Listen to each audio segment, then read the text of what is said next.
E aí galera, tudo bem? Olha a gente aqui de novo, vamos hoje olhar para uma lei que é essencial para você que está prestando concurso. De novo a gente vem naquela linha, eu não estou aqui para fazer você perder tempo, eu não estou aqui para me enrolar com você, então a gente vai direto naquilo que a gente precisa, naquilo que você tem que saber. Se você prestar concurso amanhã, você pode ir tranquilo com isso que você faz qualquer concurso que tem por aí. Então vamos começar aqui, ó, olhando para o que a gente vai fazer. Lei de Diretrizes e Bases da Educação Nacional é a chamada Lei 9394 de 20 de dezembro de 1996. De novo dando aquela diquinha para você lembrar. Nossa legislação vem depois de um período que a gente viveu no Brasil chamado ditadura, e que nesse período muitos direitos foram negados. Portanto, toda a nossa legislação tem uma ideia de proteção do cidadão, de garantia deste direito. Portanto, essa legislação é uma legislação que, quando ela está falando com você, ela está falando do direito da pessoa, do cidadão, à educação. Então vamos começar olhando aqui o que ela traz. Então vamos lá, galera, começando aqui. Então, falando da lei, lembrando que a gente tem uma lei que vem depois de um período de ditadura, então isso é sempre bom estar ligado aí com vocês, porque quando a gente fala deste movimento de uma lei que vem antes de um período de ditadura, a gente tem aqui um reflexo muito forte daqueles que estavam no Congresso na época e que votaram essa lei. Então essa lei visa sempre garantir direitos daquele para quem ela está falando. E aí ela está tentando garantir direitos para quem? Está tentando não, ela pretende garantir os direitos do pessoal na área da educação. Então começa a dizer aqui, ó, educação, processo de formação humana. Por que ele está dizendo isso? Porque ele é um processo que pode acontecer na instituição de ensino, mas também fora dela. Pode acontecer na igreja, pode acontecer no clube, pode acontecer no grupo de jovens, só que a legislação, ela vai trabalhar em cima da educação regular que acontece em estabelecimentos oficiais. Para isso ele vai dizer aqui, ó, educação, dever da família e do Estado em colaboração com a sociedade. Lembra que esta ordem, educação, dever da família, primeiro, depois do Estado, ela é a ordem que traz a LDB. Na vida, no dia a dia, faz diferença? Nenhum, absolutamente nenhum. No entanto, no concurso, pegadinha de concurso, você está aqui para isso, você tem que prestar atenção nisso, porque eles podem vir perguntar para você, de acordo com a legislação brasileira ou de acordo com a LDB, faz diferença. De acordo com a legislação, a ordem que aparecer não tem problema, mas se colocar de acordo com a LDB, provavelmente eles vão colocar aqueles joguinhos, aquelas brincadeirinhas. A educação é dever da família, do Estado e da sociedade, da família e do Estado da família e da sociedade. Então você precisa saber que quando se fala da LDB, ela vai dizer que primeiro é dever da família. A Constituição Federal, você pode pensar assim para guardar. A Constituição Federal, ela é a mãe de todas as leis. E como tal, quando ela começa a dizer do dever, ela chama para ela essa responsabilidade. Então ela diz lá, a educação é dever do Estado. Já a LDB já é filha da mãe. Então ela chama primeiro para a família. Beleza? Depois vem dizendo, então, qual é a finalidade do ensino? A finalidade do ensino é o pleno desenvolvimento do educando, seu preparo para o exercício da cidadania e qualificação para o trabalho. Então eu preciso lembrar aqui que esta é a finalidade colocada pela educação. Pleno desenvolvimento, então é o sujeito que vai se desenvolver como um todo, intelectual, física, psico e socialmente. Também vai ser preparado para o exercício da cidadania, porque desde criança, a criança é cidadã. Mas muitas vezes a garantia do direito dela como cidadã não é feita por ela. Inicialmente, vai ser os pais que vão garantir esse direito, é o Estado que vai forçar essa barra. Então ele tem que ser preparado para ir assumindo-se como cidadão. E no final, a qualificação para o trabalho, que é a finalidade de todo mundo, que no final do seu processo aí, ao longo da sua vida de ensino, você se dedique aí a uma forma de produção ativa. E aí trabalho aqui, quando se fala, são todas as ideias que se propõe ao trabalho. O trabalho remunerado, o trabalho que significa mesmo subsistência do ser humano. E para isso, a educação vai solicitar e vai primar pelos princípios que vão versar e que vão reger a educação brasileira. E aí ela vai começar dizendo aqui, primeiro princípio, igualdade de condições para acesso e permanência na escola. Princípios, gente, é muito importante, porque como tem muitos, inclusive, eles podem fazer aí muitas perguntas em cima disso, sempre cai alguma coisa, e aí você precisa estar ligado nisso. Então, olha só, muitas vezes eles misturam princípios com objetivos, e aí você tem que prestar atenção, ó, que nenhum princípio faz terminação em ar, er, ir, porque ar, er, ir é o objetivo da educação. Então, quando é objetivo, vai vir escrito diferente. Então, se liga nisso para começar. Então, vamos lá. Princípio igualdade de condições para acesso e permanência. Quando eu falo disso, é por conta desse princípio que muitas vezes você tem até medidas que visam a manutenção dessa criança na escola. Porque, segundo a lei, ela não quer só que esse menino entre. Ele quer que ele entre, mas ele quer que ele fique também na escola. Por isso que a gente tem muitas vezes a questão da merenda escolar como uma garantia para essa criança ficar na escola, o material escolar, tudo isso são medidas, são políticas afirmativas que vão dando condições para essa criança não só ter acesso, não só chegar na escola, mas ela ficar na escola, ela estar na escola e ter sucesso durante seu período. O segundo, liberdade de aprender, ensinar, pesquisar e divulgar, cultura, pensamento, arte e saber.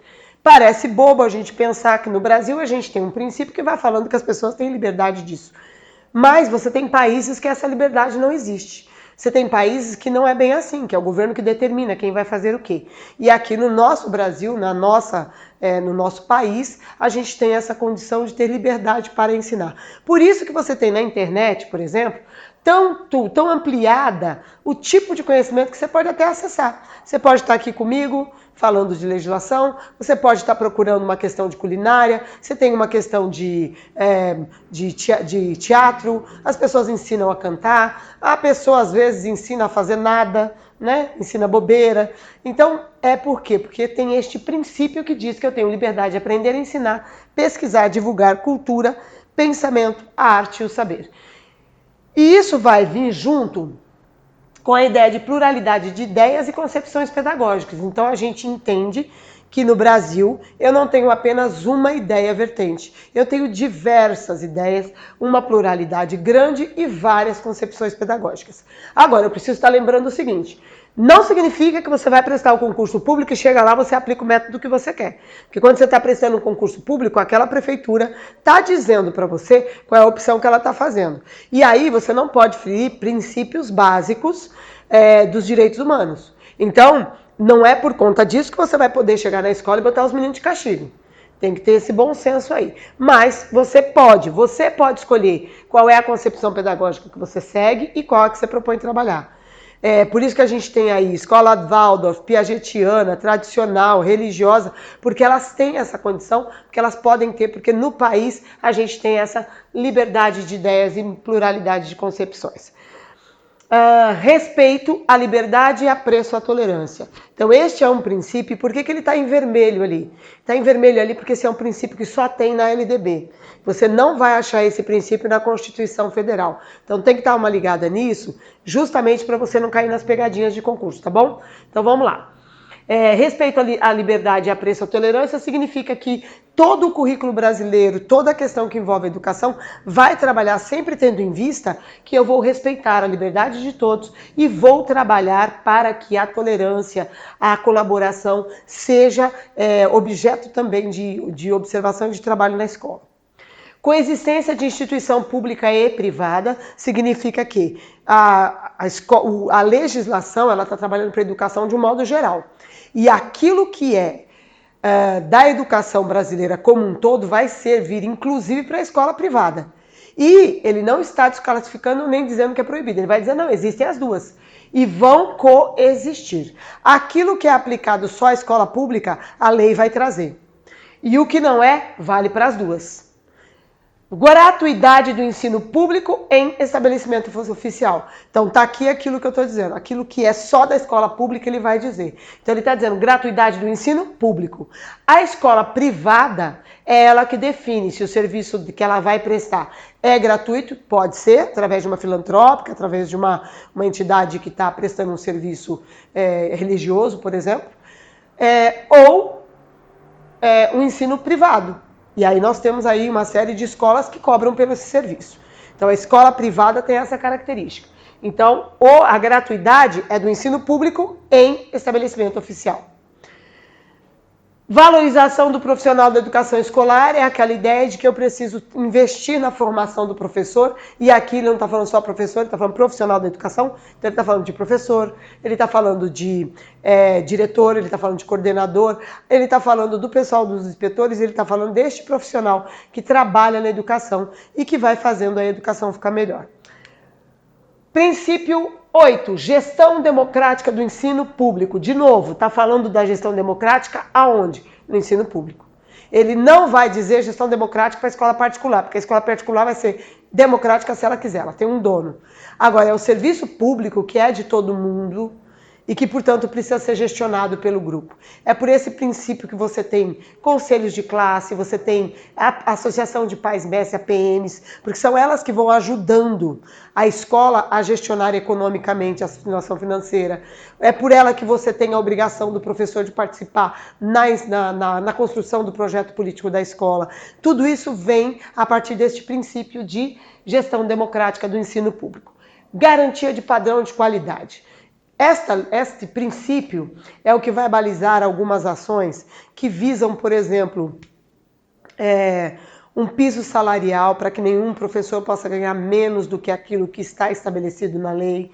É o que vai dizer, olha, é necessário pelo menos um mínimo para funcionar uma escola. Então, esse mínimo é no mínimo carteira, é uma sala adequada, é um professor com formação, porque a gente está falando de um Brasil que até muito pouco tempo atrás tinha o professor leigo, que era aqueles meninos que às vezes estavam na 8ª série, já dando aula para o menino que estava no primeiro ano. Então, é para evitar essas distorções e caminhar para uma educação de qualidade que vem aqui um princípio dizendo, eu preciso ter um mínimo de padrão de qualidade.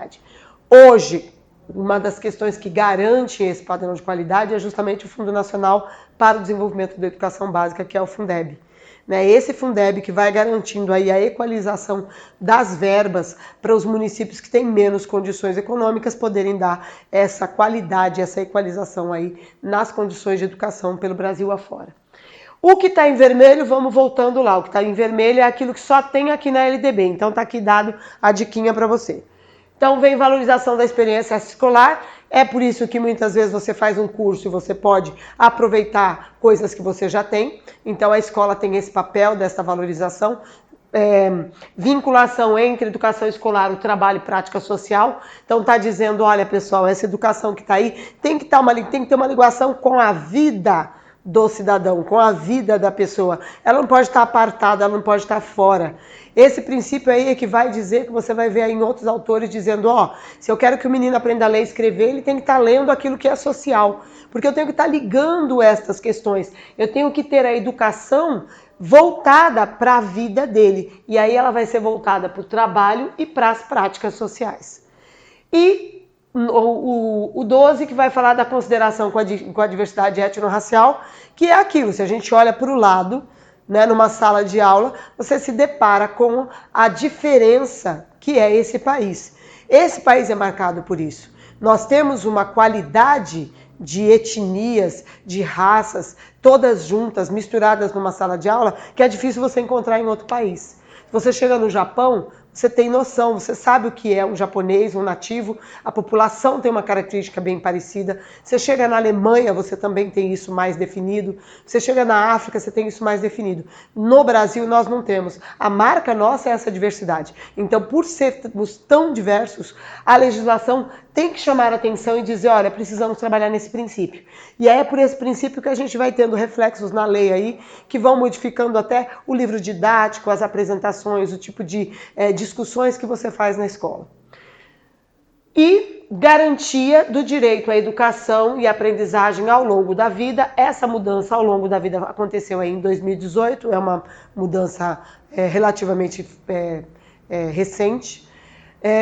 E ela vai colocar aqui o seguinte, a educação do sujeito não pode estar determinada pelo outro. Quem determina é a própria pessoa. Então ele tem direito a essa educação ao longo da vida. E isso garante, por exemplo, o acesso aos alunos que não tiveram na idade certa, que é o pessoal da EJA, ao aluno deficiente, que vai conseguir aí fazer e estudar ao longo de mais tempo, sem ter um tempo específico e determinado por outros. Então ele pode estudar o tempo que ele quiser ao longo da vida dele, e isso serve também para as pessoas aí que não têm nenhuma deficiência, que vão estudar ao longo da vida toda, que vão fazer outros tipos de formação. Belezinha? Então esses são os princípios que a gente precisa ter claro aí, precisa conhecer. E aí a gente vai para um quadrinho aqui, simpático, que se eu fosse você, depois eu pegava o PDF, imprimia esse quadrinho aqui e olhava para ele assim diversas vezes. Precisa, volta aqui no vídeo novamente, pega e começa de novo. Por quê? Porque aqui a gente está com o resumo de tudo que tem de mais importante da LDB. Então agora a gente vai começar a olhar aqui parte por parte. Quando a gente fala, então, de Sistema Nacional Brasileiro, a gente tem duas coisas. Quando a gente fala, então, de Sistema Educacional Brasileiro, a gente tem algumas palavrinhas que a gente tem que começar a entender ela. Então, assim, primeira coisa, ele vai dizer aqui, eu tenho a educação básica como um nível da educação. Enquanto níveis de educação, eu tenho dois apenas. Eu tenho educação básica e tenho ensino superior. É o que eu tenho enquanto níveis de educação brasileira. Quando eu entro na educação básica, eu vou ter educação infantil, ensino fundamental e ensino médio como etapas deste nível que é a educação básica. Ensino superior, ele só tem ele mesmo como etapa dele mesmo. Então ele é nível e etapa dele, ensino superior. A legislação vai dizer o seguinte: a educação infantil, ela ainda tem uma divisão entre creche e pré-escola. O ensino fundamental, didaticamente, porque na teoria ele separa como ensino fundamental de 9 anos. Por quê? Porque eu estou falando de primeiro, segundo, terceiro, quarto, quinto, sexto, sétimo, oitavo e nono. Então é o ensino fundamental de 9 anos com as crianças que têm início aí aos 6 aninhos de idade. O ensino médio já é dividido aí em 3 anos, primeiro, segundo e terceiro ano do ensino médio. Então, educação básica, educação infantil, dividida em creche pré-escola, fundamental, que a gente didaticamente fala fundamental 1, fundamental 2, por quê? Qual é a diferença? Fundamental 1, professor é polivalente. Professor, ele dá aula de português, matemática, história, geografia, pode dar aula de educação física, artes. A gente tem visto a entrada desse profissional de educação física e de artes neste segmento, que é o fundamental nos primeiros 5 anos, para garantir 1/3 de jornada de planejamento para o professor, que é uma questão que está na lei. Mas não que o professor aqui não possa dar aula de educação física ou de artes, ele até pode. Por isso que muitas vezes, quando o professor de educação física falta, quem fica com essa criança é o próprio professor da sala, porque ele tem essa prerrogativa. Já o Fundamental 2, ele tem a marca do professor especialista. Cada professor vai dar aula para a sua área, ele não pode dar aula na outra. Na educação infantil, o professor também é polivalente. E aí eu tenho a divisão em creche de 0 a 3 anos e pré-escola de 4 a 5 anos. Aí agora vem aquilo que você precisa ficar ligado. Por quê? Dentro da educação básica, eu tenho uma parte que a legislação vai chamar de educação básica obrigatória. A educação básica obrigatória é para todos os alunos entre 4 e 17 anos. Então, quando a gente olha aqui na divisão do nosso quadro, o que eu tenho aqui? A creche trabalha de 0 até 3 anos. Quem inicia com os 4 anos é a pré-escola. Então, a parte que é obrigatória da educação é a partir da pré-escola. E aí é da pré-escola até o ensino médio. Então você vai precisar aprender a diferenciar. Educação básica envolve educação infantil, fundamental e médio. Dentro do infantil eu tenho creche e pré-escola. Educação básica obrigatória, se é a parte obrigatória, eu tenho pré-escola, educação infantil, mas na pré-escola. A creche não é obrigatória ainda. Ela não é obrigatória ao oferecimento pelo Estado para 100% das crianças. Shirley, mas lá na minha escola todo dia chega alguém porque o Ministério Público manda. Então, ele está chegando porque o Ministério Público ordenou, porque ele vai dizer que é direito da criança. Mas o Estado não é obrigado a oferecer vaga. É diferente da criança com a partir dos 4 anos de idade. Essa criança a partir dos 4 anos, ela tem que estar na escola. Se o Estado não tiver como, ele vai botar numa escola mais próxima da casa dele. Se não tiver, ele vai dar transporte para levar essa criança. Se não tiver de jeito nenhum, ele vai pagar a bolsa. Então, é obrigação do Estado e o Estado tem que ser responsabilizado por isso. Lembrando que a matrícula desta criança é sempre obrigação dos pais. O Estado não vai atrás, não vai fazer busca ativa, a não ser que tenha uma ação voltada para isso. Não havendo, essa ação em geral ela vai vir como uma forma de garantia de direito que é do ECA. O ECA é que garante o direito dessa criança. A LDB ela está oferecendo isso. Então quem faz a matrícula da criança na escola é os pais. A obrigação da matrícula cabe aos pais. A escola não vai buscar. Você nem pode, né? Se você for lá matricular a criança do outro na escola, você não pode fazer a matrícula. Essa matrícula é garantida, tem que ser garantida pelo pai da criança. Então, parte obrigatória, pré-escola, fundamental e médio, esta é a parte obrigatória da educação. Quando a gente está falando ainda aqui de questões obrigatórias, vai vir ali. Eu preciso ter aqui nessa educação básica um mínimo de 800 horas em um mínimo de 200 dias letivos. Pode ter mais de 800 horas? Pode. Se você fizer a conta, um fundamental e o médio já estão trabalhando na maioria das escolas com 1000 horas. Os meninos entram às 7, no ensino fundamental sai ao meio-dia, então eles têm aí 5 horas por dia, 5 horas vezes 200 dias letivos, você tem 1000 horas. Então você já está com essas 1000 horas. Chile, mais o fundamental 2 e o médio eles saem 6h20. Por quê? Porque a lei diz que você tem que excluir deste horário exames, provas e horários não pedagógicos. Como no Fundamental 1 e no infantil aqui na creche, o horário de intervalo dessas crianças ele é pedagógico, o professor fica junto, o professor não sai da sala, não deixa o aluno nem na hora do intervalo, porque eles consideram esse espaço como um espaço pedagógico, ele sai, ele não é descontado da hora. Já que no ensino fundamental e médio, esse horário de lanche não é horário pedagógico.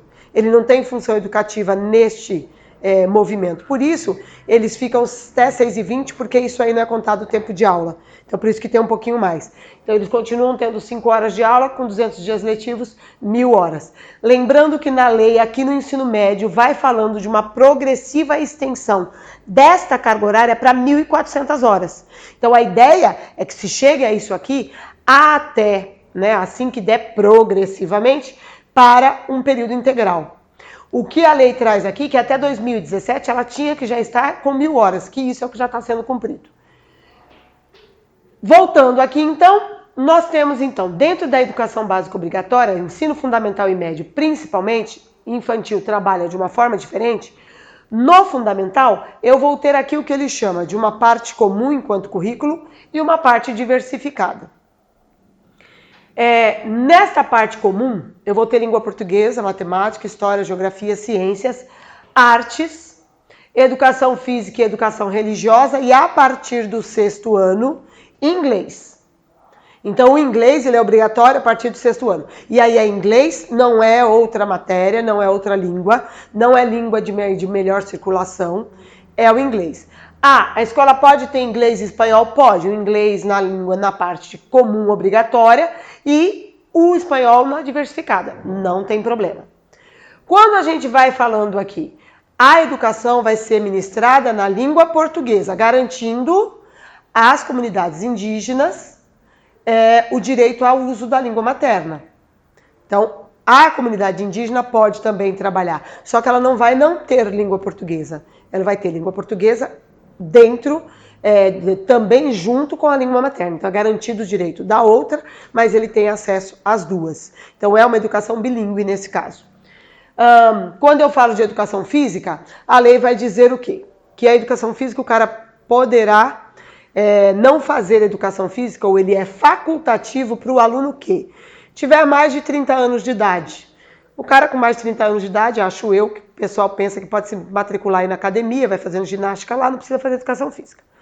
Então, mais de 30 anos de idade, se ele estiver prestando serviço militar ou alguma coisa que já exija dele bastante educação física, então eu posso, por exemplo, dizer os atletas, o pessoal que já está aí numa agremiação de futebol, se ele estiver nessa condição, ele pode pedir dispensa da educação física.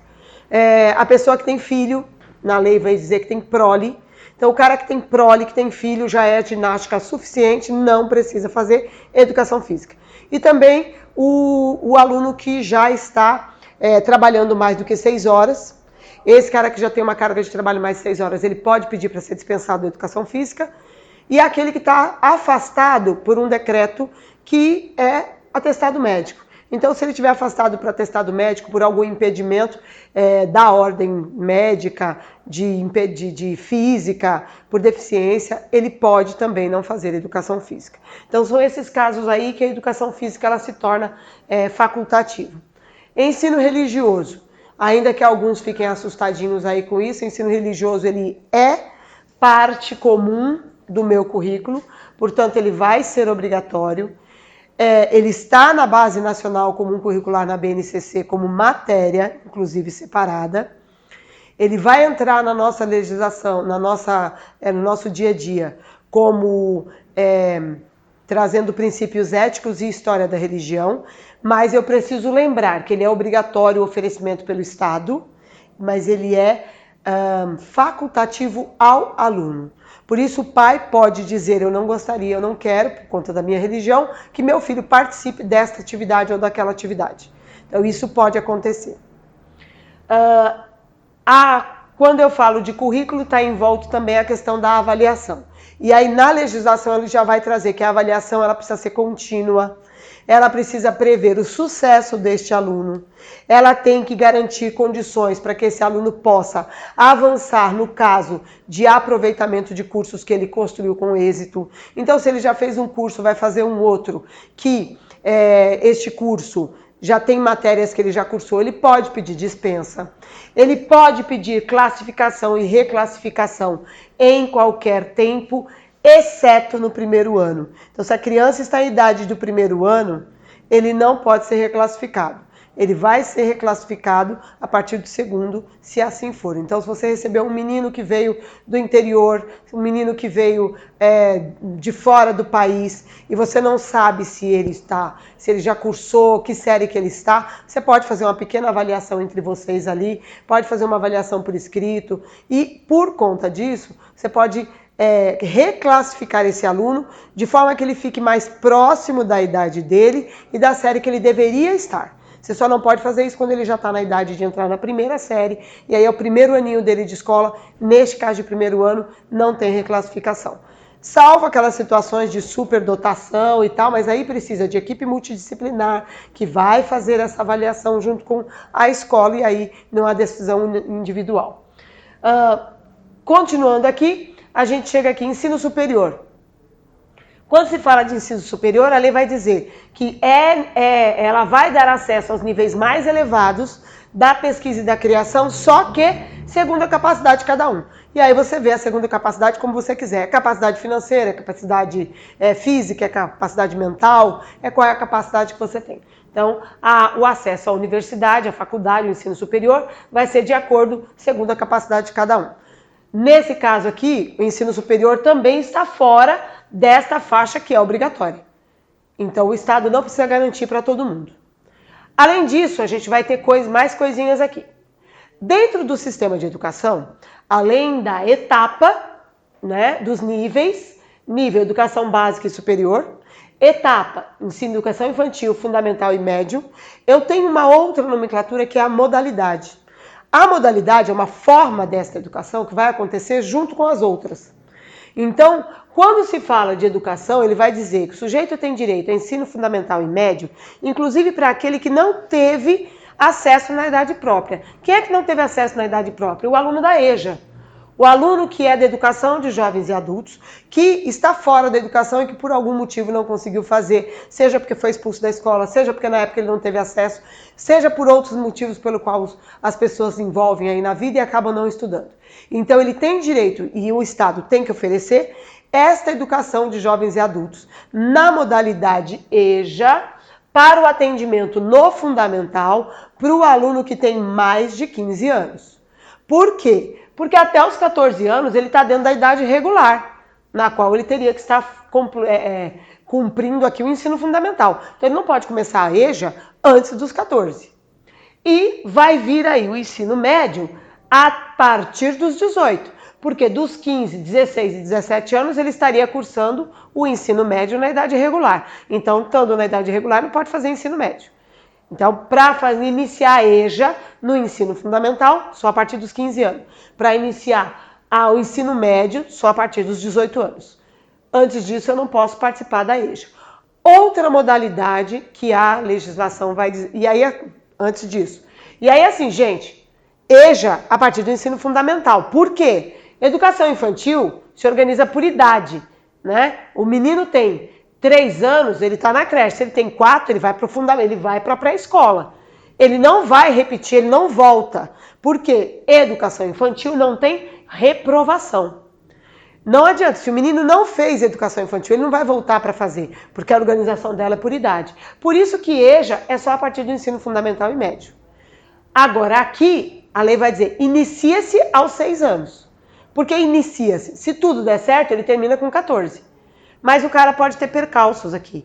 Ele pode ser retido, ele pode desistir, pode ter uma série de situações aqui que muitas vezes ele não consegue cumprir. Se tudo der certinho, ele entra com 6, termina com 14 fundamental, entra com 15, mais ou menos 15 no ensino médio e sai com 17. Então, quando a gente vai falar aqui, fala de AEE, nós estamos falando de atendimento educacional especializado. Então, a modalidade de educação especial vai acontecer no serviço oferecido através do AEE. Este AEE vai ser oferecido a todos os que demandarem, a todos os que tiverem necessidade da creche a partir dos 0 anos até o ensino superior. Então, esta modalidade, ela perpassa todas as outras modalidades. Então, o sujeito pode estar fazendo pré-escola e ser atendido na modalidade AEE, creche e ser atendido na modalidade AEE, pode estar fazendo ensino médio e ser atendido no AEE, fundamental e atendido no AEE. Se ele demanda, se ele é deficiente, se ele está dentro dessas categorias, deficiente, e aí deficiente eu estou falando do auditivo, do deficiente visual, do deficiente físico, do deficiente intelectual. Se eu sou TGD, Transtorno Global do Desenvolvimento, é essa a sigla que significa aí TGD que está na legislação. Transtorno Global do Desenvolvimento é aquela criança que se enquadra dentro dos autismos, da psicose, são essas crianças aí. Se eu estou dentro disso, também tenho direito ao atendimento do AEE, e se eu tenho altas habilidades ou superdotação. Quando eu trabalho dentro dessa ideia de alta habilidade ou superdotação, esse menino também tem direito a ser atendido pelo AEE dentro da escola. Na legislação ele vai dizer que essa criança vai ser atendido e o AEE tem a função suplementar e complementar. O que significa essa função suplementar e complementar? Suplementar é quando ela oferece para aquela criança que tem deficiente, falta alguma coisa, para esta criança ele vai completar o que falta. Então a criança que tem baixa visão, o oferecimento de uma lupa é um recurso que vai complementar a baixa visão. Uma rampa é um recurso complementar para o menino que usa cadeira, para dar autonomia para ele poder andar. Uma caneta engrossada para uma criança que tem dificuldade motora, esse engrossamento é um recurso que o AEE pode oferecer, é um trabalho de atenção, então tudo isso é na área da complementação. Suplementação é quando a escola vai oferecer para aquele menino que é alta habilidade, superdotado ou superdotado, um oferecimento a mais, porque aquilo que a escola está dando não só não funciona para ele, então ele precisa ter mais. Esse a mais é dado aí nesse modelo de suplementação. Então seria um computador com acesso à internet para ele fazer outras pesquisas, uma parceria com a universidade para ter um atendimento mais adequado para esse menino. Então ele vai neste lugar aí o atendimento do AE, então educação especial através da educação do AE, atendimento educacional especializado. Para os meninos com deficiência, TGD, autistas psicóticos, altas habilidades e superdotação. Na modalidade para deficiente TGD de complementação e no caso do superdotado de alta habilidade suplementação. Além disso, eu tenho outras modalidades que também vão aparecer aqui, que é a modalidade da EAD, que aí é a educação à distância, que não é indicado para crianças muito pequenas, ele vai indicar na lei aí a partir dos maiores. Educação quilombola e indígena, para aquelas regiões que existem grupos inscritos nas terras como tais. Então ele precisa estar inscrito como quilombola, tem que estar inscrito como indígena. Lembrando que quando se fala dessa educação voltada para este grupo, ela é uma modalidade por quê? Porque eu posso estar tendo uma educação que respeita as minhas necessidades enquanto a minha tribo indígena, eu vou ter como modalidade indígena, mas dentro da educação do ensino fundamental. Então, ele vai acontecer aí concomitantemente, por isso que ele é uma modalidade. O propósito desse trabalho com o indígena, principalmente quando se fala de manter aí a questão da língua materna, é garantir a ele o direito de preservação da sua cultura e, ao mesmo tempo, o acesso àquilo que foi construído pelas culturas não índias também. Então, a ideia é que haja aí, ao mesmo tempo, esses dois lugares aí para se trabalhar. Também tem uma profissionalizante, que é aquela que vai acontecer pode acontecer junto com as modalidades, por exemplo, do ensino médio. Ela pode acontecer como formação inicial, ela pode acontecer como uma formação paralela e ela pode acontecer junto lá. Então, ETECs, por exemplo. ETECs, elas trabalham com ensino médio e técnico junto. Então, essas ETECs vão trabalhar aí nessa modalidade profissionalizante. Os cursos de graduação das universidades são cursos profissionalizantes, né? E tem os cursos de complementação, de pós-graduação, todos eles são considerados aí nessa modalidade aí profissionalizante. E educação do campo, que permite aí, quando trabalhando nessa coisa, que eles façam uma movimentação no currículo, desde que respeitadas as nomenclaturas já dadas. Então ele não pode, por exemplo, não cumprir um mínimo de 800 horas em 200 dias letivos, mas pode, por exemplo, não ter férias em junho se aquilo não for interessante, ou trazer as férias deles, né, para maio, jogar para agosto. O que precisa garantir é que ao longo do ano eu tenha 200 dias letivos e tenha as 800 horas aí para os alunos estudarem. Além disso, a gente tem uma coisa que é a responsabilidade de cada um dos setores aí. Então eu tenho a responsabilidade da União, que vai ser responsável pelo seu sistema de ensino. Então o que isso significa? As universidades federais, os cursos técnicos federais, eles são organizados, o seu sistema, pela União. É a União que autoriza ou não o funcionamento de cursos universitários, de pós-graduação, que organiza esse sistema e que dá suporte, apoio aos municípios e aos estados na área de educação. Então, uma das funções dela é prestar assistência técnica e financeira. Ela vai fazer essa assistência técnica através até dos documentos que a gente já conhece, que é ela, por exemplo, que tem o programa do livro didático. Esse programa de livro didático é da União e esse livro didático é oferecido para todas as escolas do território nacional. Formação, então já houveram muitas, a última que a gente teve notícia aí foi o PNAEC, por exemplo, que é uma formação oferecida pela União. É ela que vai ter a função de redistribuição aí de impostos, por exemplo. Então, alguns impostos ela também vai subvisionar. Então, quando a prefeitura não tem condições de bancar e o Estado também não, a União é que vai auxiliar esse processo. Então, lembrando sempre que esses processos de formação, de convênios, é sempre feito através de adesão voluntária do município.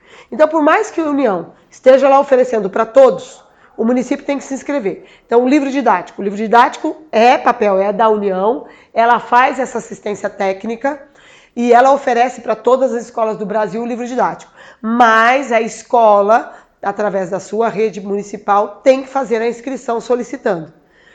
A União, então, tem esse papel. É ela que autoriza ali, também já falei, o curso de pós-graduação, os cursos de graduação, é ela que faz. O Estado ele é responsável prioritariamente por oferecer ensino médio. Ah, mas ele não oferece outra coisa? Oferece. Tanto é que você tem aí várias universidades federais. Federal do Paraná, Federal de São Paulo, a USP, federal não. Escolas estaduais, universidades estaduais. Você tem o estadual do Paraná, você tem o estadual de São Paulo, a USP é estadual, a Unicamp. Então, são universidades do Estado que são bancadas pelo Estado. Então ele pode, mas ele é o prioritário no oferecimento do ensino médio.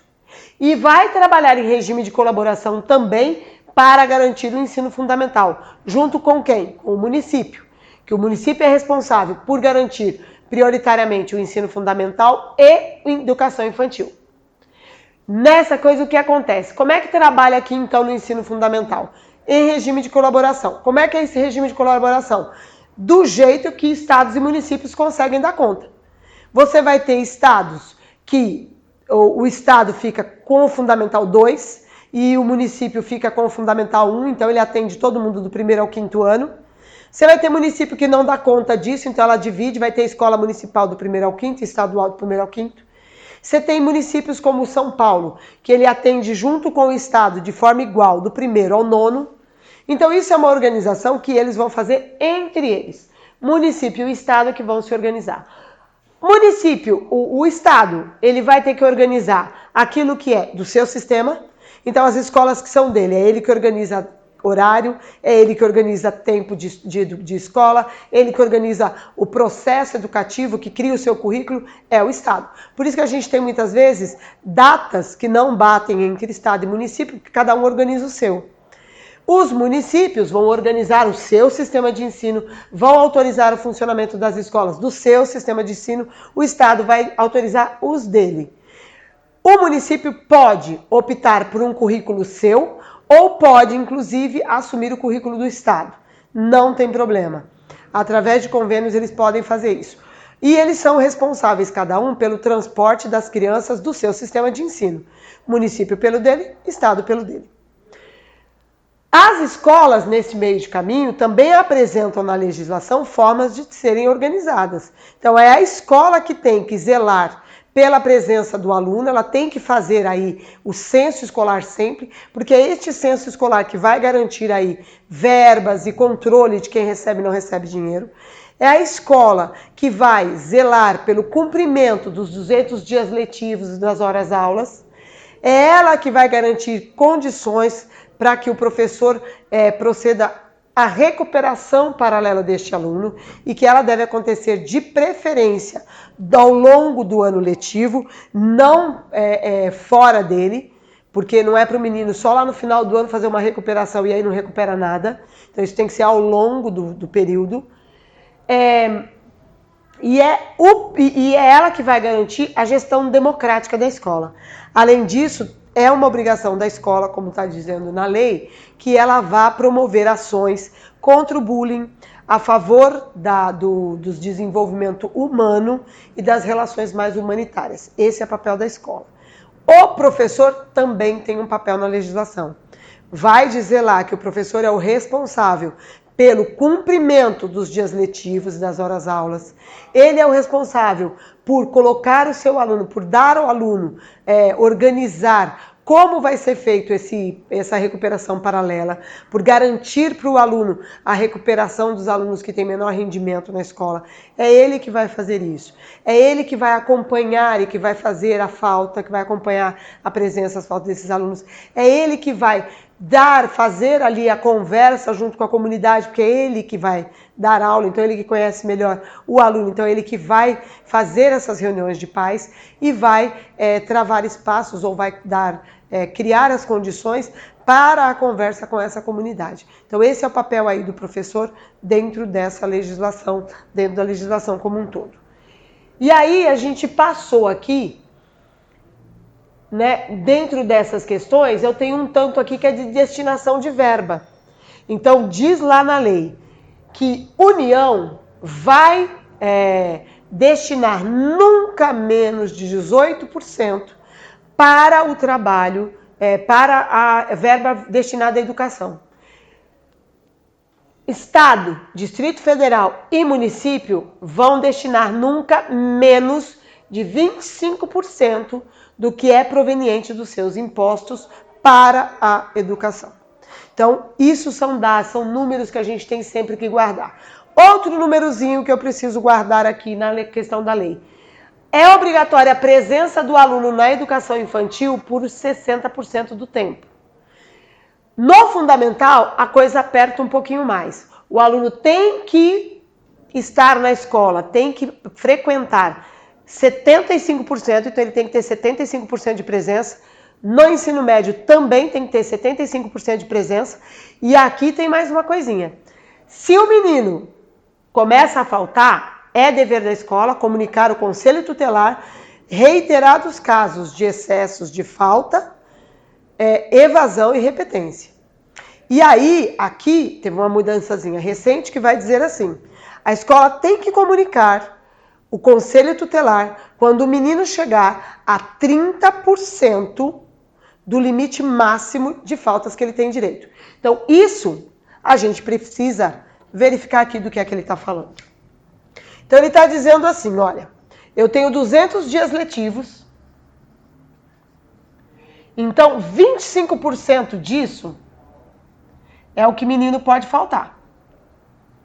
Certo? Porque nós estamos falando aqui, ó, 75% de presença. Então, ele pode faltar 25%. Se eu pegar aqui 25% de 200 dias letivos, eu estou falando de 50 faltas. Porque eu estou falando de 1/4 dessas faltas. Só que a lei está dizendo o seguinte: quando o menino chegar em 30% do limite permitido, 30% do limite permitido é 50 faltas. 30% desse limite equivale a 15 faltas. Quando o menino chega, então, em 15 faltas, a escola tem que comunicar o conselho tutelar. Óbvio que isso acontece depois que você já conversou com os pais, perguntou o que aconteceu, fez primeiro o papel da escola de informar que as crianças não podem estar faltando, fazer um levantamento do porquê tantas faltas, e aí continuou nesse movimento, eu vou comunicar o conselho tutelar. Mas eu tenho que ficar de olho nestas faltas. Ah, Shirley, mas por que a lei vai fazer isso aí? Qual é o interesse dela? O que diz é que, na verdade, assim, a criança, quando falta na escola, é porque tem alguma coisa errada acontecendo por trás. Esse excesso de faltas pode indicar uma negligência familiar. Pode ser alguém que não está ligando, que acha que está negando um direito da criança essa negligência. Pode ser mãe e pai que não está vendo realmente se essa criança está vindo ou não para a escola. Então, como ele pode ser um indício de violência contra a criança, essas faltas podem indicar coisas maiores. Às vezes ela é só a pontinha do iceberg. Criança que falta muito tem algum problema aí. Então, é nesse sentido que a lei vem para tentar garantir a essa criança o direito de acesso e permanência dela na escola. Então, por isso, ele vai brigar aqui para essa criança estar na escola, vai brigar aí para essa criança frequentar a escola. Dito isso, a gente está chegando aqui, então, aquilo que você precisava ter enquanto informações sobre a LDB, elas foram todas colocadas aqui.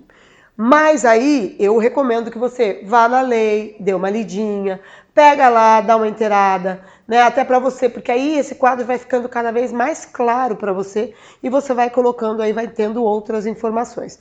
Como, por exemplo, tem uma questão nova na lei que vai dizer assim, que com relação à educação e à parte do currículo, o aluno que, no dia de uma prova, tiver um preceito, tiver um problema de ordem religiosa, isso é novo, gente, isso saiu agorinha, esse cara pode pedir uma prova substitutiva. Ele pode pedir uma substituição. Então vamos lá, imaginando que ele, sei lá, é adventista do 7º dia. E aí a prova é marcada no sábado, que é um dia que ele guarda. Se ele é um cara que realmente faz parte daquela religião, porque isso vai ter que ser provado por alguém, é óbvio que o pessoal da igreja dele provavelmente vai dar uma documentação dizendo, olha, nós somos dessa religião e neste dia ele está impedido de fazer isso por conta dessa situação. Ele pode pedir substituição dessa prova, ele pode pedir para que essa prova seja colocada num outro dia.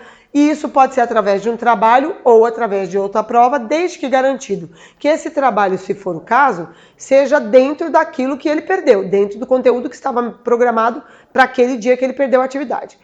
Ele fazendo essa reposição, do jeito que for, ou como prova ou como trabalho, ele tem direito a ter não só a prova substituída, mas também a falta. Ele também vai tirar esta falta. Isso só não vale para as escolas militares, porque eles têm aí uma outra organização e ele ainda está sendo regulamentado pela legislação.